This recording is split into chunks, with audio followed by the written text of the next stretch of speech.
Hey there, welcome to the garden. I am just out here watering. Yes, it's January, but we haven't had rain in a couple days, so I wanted to get out here and make sure that none of the containers were drying out. Life with container gardening means that we do have, quite a bit of watering to do, and it's pretty consistent year round. Even the containers that I have that don't have anything growing in them right now, I have some containers that I've just mulched over that don't have any active like plant growth, that are perennials, or the ones that are mulched over because they just have soil in them. They don't even have anything growing, they just have soil, and I'm waiting for next spring to plant. I still water all of them just to make sure that the soil stays healthy, that it doesn't, got both the girls out here today. Little girly girl is watering her toy pig. Anyways, even though there's nothing growing in them, to keep the soil healthy, you really need to water everything consistently.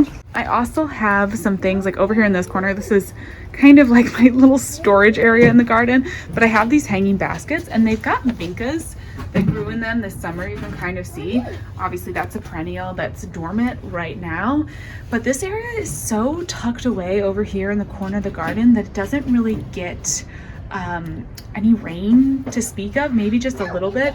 And so I've had to remind myself to make sure I'm coming over here and watering these plants, because obviously as perennials, even though they're dormant, they still need a little bit of water. I can't just let them dry out completely. So I've been doing that and just kind of keeping an eye on things.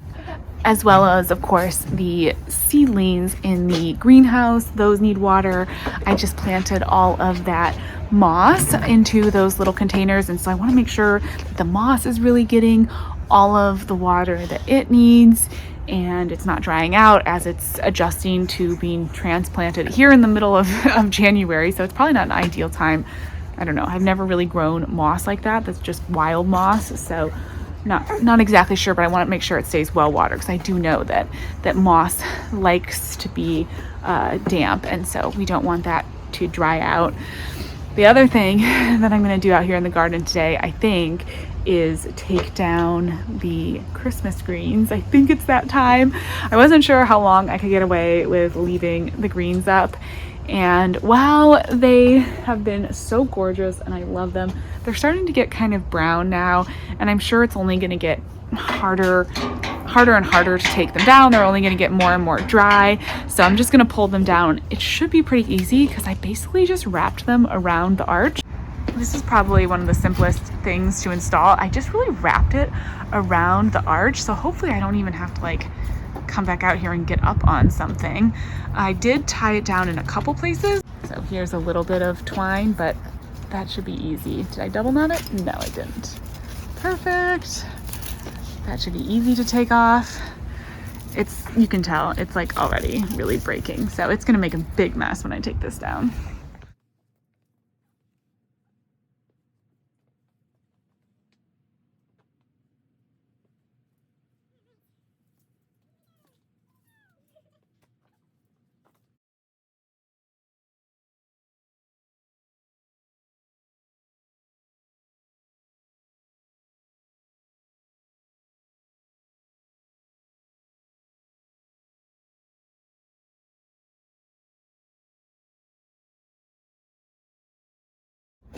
But all things considered, I don't think that's too bad. There's only a few pine needles all over the place.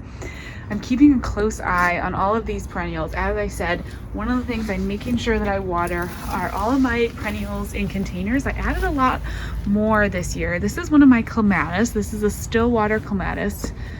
Hopefully, I'm really hoping that those do well wintering over in the containers. I did pull them into the greenhouse during the very, very coldest times when we had that real intense cold snap, and so I'm just really hoping they make it. I think it's going to be absolutely gorgeous to have still water clematis climbing over this arch. I think that's just going to be so beautiful in the garden, and yeah, two perennials that I really, really care about. I've got a couple of other perennials in containers that, yeah, are just kind of hanging out so far. There's actually a heliopsis in that container and catmint in that one. This is my air conditioning unit over here. Not exactly the best thing to have right in the middle of your garden, but that's okay. And then I have a butterfly bush. This is a Pugster blue butterfly bush. Don't mind the butterfly toys in the bottom there. And it has been wintering over really well, staying really green, but I'm so excited for that for next year. It's gonna be absolutely gorgeous. For years, I really resisted getting perennials like that because I have such a small garden and because I have so many containers. I felt like if I put perennials in them, then I'm just gonna fill up all my containers. I'm not gonna have room for anything. And I was sort of worried that, I don't know, that I would fill up my space. I guess it really worried me with this small garden. And what I have found is that there's so many beautiful perennials that you can't resist getting some. And I'm trying to overwinter all of them. I'm hoping everything will survive in containers. But of course, being in a container puts them more at risk to colder temperatures. That's a little bit harder on them. So I may lose some perennials. And if that happens, then that'll be more room to fill up.